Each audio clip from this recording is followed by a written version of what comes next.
Sir ఈ పనులన్నిట్లో గూడా మీకు రూపాయి లాభం లేదు. లేదు. ఆ! రూపాయి పావు కాదు. పావు నా ఎదురు ఖర్చు. పెట్టడం తెప్పించి. అవును. అయితే మీరు లాభం పొందే దగ్గర గూడా మీరు తీసుకోలేదు. ఒక ఎగ్జాంపుల్ చెప్తాను.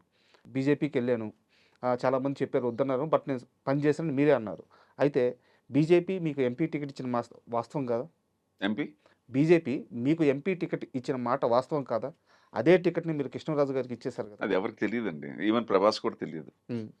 చెప్పుకోను. యాక్చువల్‌గా ఏంటంటే ఆ టికెట్ ఇవ్వటం గాదు. ముందు మీకే కదా ప్రపోజలు. 1998 ఆ! కృష్ణరాజు గారిని ఆలే నరేంద్ర అని ఉండేవాడు ఒకాయన. హ్మ్.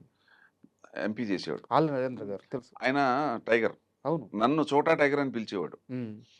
మా పార్టీలో నువ్వు ఒక్కడివేనయ్యా నాలాగా ఫెర్రేషియస్‌గా ఉంటావు ఏ పనైనా. హ్మ్. చోటా టైగర్ అని పిలిచేవాడు. క్యా కర్ రहे हो तुम? హ్మ్. आओ मिलेंगे అన్నాడు. కలిసాను. ఏమయ్యా నువ్వు మా తెలంగాణ బిడ్డవు అనుకున్నాను కరెక్టే నువ్వు ఇక్కడే. కానీ కృష్ణరాజుని నువ్వు తీసుకురావాలి సినిమా ఇండస్ట్రీకి అన్నాడు. ఆయన రాడు సార్ ఆయన పక్కా కాంగ్రెస్ ఆయన. పక్కా కాంగ్రెసు. హ్మ్. ఆయన ఆల్రెడీ పోటీ చేసి ఓడిపోయి ఉన్నాడు ఒకసారి నరసాపూర్‌లో. హ్మ్. ఏమైనా నాకు అనిపిస్తుంది. అప్పుడు నువ్వు believe it or not camera ముందు చెప్తున్నా ప్రేక్షకులందరికీ ప్రభాస్‌కి కూడా తెలీదు. 3 రోజులు ఆయన ఎమ్మెల్యే క్వార్టర్స్‌లో ఉన్నాడప్పుడు. హ్మ్. న్యూ ఎమ్మెల్యే క్వార్టర్స్‌లో కృష్ణరాజు గారు ఉన్నాడక్కడ. అక్కడికి 3 రోజులెళ్ళాను. వినిపించుకోడు ఆయన. హ్మ్. లేదయ్యా! నాకేంటి ఏదేదో చెప్పు పాపం ఆయన. ఆయనేంటి కాంగ్రెస్ వదిలిపెట్టి రావటం ఇష్టం లేదు పాపం ఆయనకి. వేరే ఉద్దేశ్యం లేదు ఆయనకి. హ్మ్. ఆయనకి నేను చెప్పాను. రాబోయే కాలంలో ఇండియాలో బీజేపీ నేను జాయిన్ అయినప్పుడు బీజేపీలో ఇద్దరిద్దరు ఎంపీలు. ఒకాయన హనుమకొండ, ఇంకొకాయన ఉత్తరప్రదేశ్‌లో ఇద్దరే ఎంపీలున్నారు. హ్మ్. నాకు స్వార్థం లేదు. నాకు బ అటువంటిది 2098 వచ్చేటప్పటికి కొద్దిగా బెటర్ అయింది. అయోధ్యది గొడవ, బాబ్రీ మసీదు ఇయన్నీని. నా మాట ఇనండి సార్ నాకు పొలిటికల్‌గా నేను బాగా అనాలిసిస్ చేయగలను.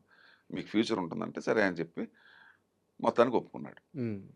పార్టీకి ఆఫీస్‌కి తీసుకెళ్ళి పరిచయం చేశాను, ఒప్పించాను. ఒప్పించిన ప్రాబ్లమ్ ఏంటంటే ప్రెస్ మీటింగు గుంటూరులో పెడతానంటాడు. హ్మ్. ప్రెస్ మీటింగు అద్వానీ గారు వస్తారయ్యా! గుంటూరులో పెడితే ఆ జనాల మధ్యలోంచి వచ్చి అక్కడ జాయిన్ అవుతాను. ఎవడిచ్చాడు సార్ ఈ ఈ ఐడియా మీకు ఎవరిచ్చారన్నా. హ్మ్. చాలా బ్యాడ్ ఐడియా అండి అది. మీరేంటి? అలాగే నేను ఢిల్లీ ఫోన్ చేసి చెప్తాను. ఢిల్లీకెళ్తే ఇక్కడైతే గుంటూరు ప్రజలు తెలుగు ప్రజలే.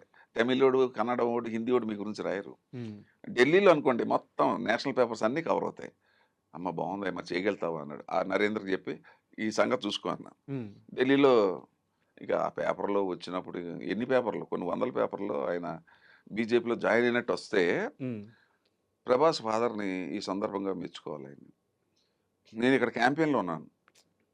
అప్పుడు ల్యాండ్‌లైనే 97, 90 సార్. మనకి సెల్ ఫోన్ రాలా. హ్మ్. మా ఇంటికి మా ఆవిడ రాగానే 11:00కి అయ్య బాబోయ్! సూర్యనారాయణ గారు 11 సార్లు ఫోన్ చేసాడు ఇప్పటికి. అబ్బా! మన 11 సార్లు ఫోన్ చేసాడు ఏంటని చూసి టైం చూసి కొట్టా. ఆయన మెలుకువగా ఉన్నాడాయన. హ్మ్. శివకృష్ణ నువ్వంటే ఏంటో ఇప్పుడు తెలిసింది. మా కుటుంబం నీకు రుణపడిపోయి ఉందయ్యా. ఇంతకు మించి నేను చెప్పలేనన్నాడు. అబ్బా! ఈ మాట మాత్రం మహానుభావుడు చచ్చిపోయి అక్కడుంది. ఈ మాట ఆయన నోటంట అన్నాడు. నువ్వు ఇచ్చిన ఐడియా గొప్ప కాదు. అసలు ఢిల్లీలో తీసుకెళ్ళి మాకు నీ రుణం ఉంచుకోలేము. నీ రుణం తీర్చుకోలేమయ్యా అన్నాడు. హ్మ్. ఇది అయిపోయిన తర్వాత ఎంపీ సీటు. హ్మ్. ఇక నన్నేమో పార్టీ వాళ్ళు ఇన్నేళ్ల నుంచి ఉన్నావు నువ్వే సీనియర్. ఎక్కడి దగ్గర నుంచి పోటీ చేయి. హ్మ్. మీ ఫాదర్ నరసాపూర్ అంట కదా! అటు సైడ్ అంట కదా! మీకు మంచి వెయిట్ ఉందంట కదా! అక్కడ ఉంది. ఇక్కడ తెలంగాణలో కూడా అవును. మేడ్చల్. హ్మ్.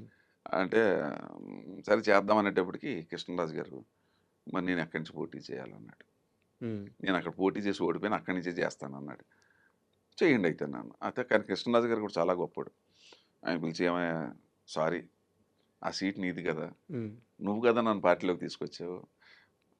నేను అడగటం తప్పు కదా అన్నాడు. మీరే చేస్తే కరెక్ట్ అండి. మీ మీద ఆల్రెడీ సింపతి ఉంది. హ్మ్. ఆయన అక్కడ పుట్టి పెరిగాడు. నేను అక్కడ పుట్టాం కానీ నేను పెరగలేదక్కడ. హైదరాబాద్‌లో పెరిగారు. నాదంతా కంప్లీట్ తెలంగాణ నాది. కంప్లీట్ అల్వాలు. హ్మ్. నాది కంటోన్మెంట్ ఏరియా. నాకసలు మా ఊరే తెలీదు నాకసలు.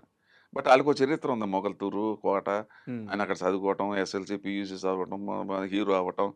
ఆయన మళ్ళీ అక్కడ హీరో నుంచి మళ్ళీ పోటీ చేయడం అన్నీ ఉన్నాయి. ఆయనకోటుంది కదా! నాకన్నా చాలా పెద్ద హీరో కదా! అవును. మీరే చేయండి సార్. నేను అక్కడ అనాలిసిస్ చూసాను తప్ప నేను ఆయన నిలబెట్టా. ఆయన లేతే నేను పోటీ చేయాలి. మీరన్నది కరెక్టే.